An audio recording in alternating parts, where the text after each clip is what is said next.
আসসালামু আলাইকুম এভরিওয়ান, রুবায়েতস কিচেনে আপনাদেরকে স্বাগতম। আজকে আমি আপনাদের সাথে শেয়ার করব অসাধারণ মজার একটি খাবার, পুঁইয়ের ফল ভাজি রেসিপি। অনেকে হয়তো জানেই না যে পুঁই শাকের মতো পুঁই শাকের ফলটাও ভাজি করে খাওয়া যায় এবং এটা খেতে অসম্ভব মজা। আমার ভীষণ মজা লাগে।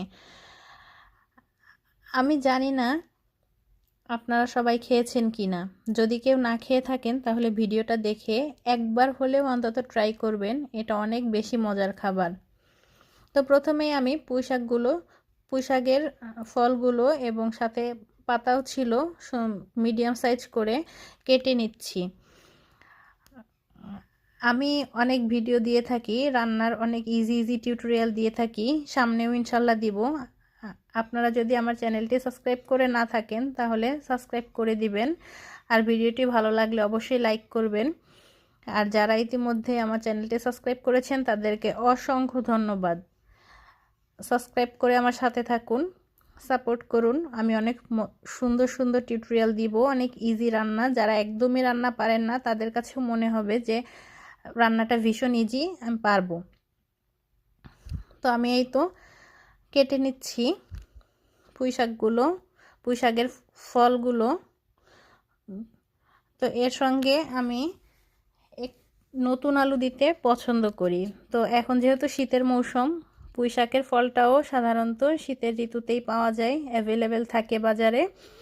আর নতুন আলুটাও শীতের মৌসুমেই পাওয়া যায়, তাই আমি ছোট 4টা মতো নতুন আলু কেটে নিয়েছিলাম পুঁই শাকের সাথে দেওয়ার জন্য। তাই তো আমার কাটা শেষ। এখন আমি সুন্দর করে ধুয়ে নিব।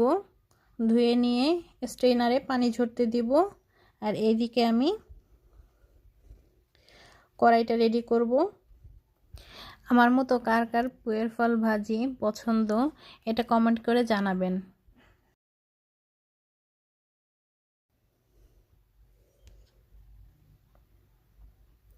এখন আমি চুলায় একটি প্যান বসিয়ে দিয়ে তাতে হাফ কাপ পরিমাণ তেল দিয়ে 1 কাপ পরিমাণ পেঁয়াজ কুচি এবং পরিমাণ মতো লবণ দিয়ে নাড়াচাড়া করতে থাকছিলাম।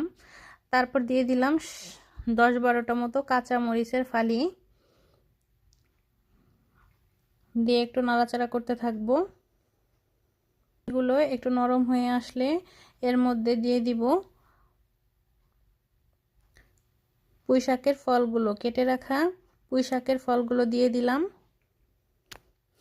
পুঁই শাক এবং পুঁই শাকের ফল দুটোই কিন্তু প্রচুর পরিমাণ পুষ্টিগুণ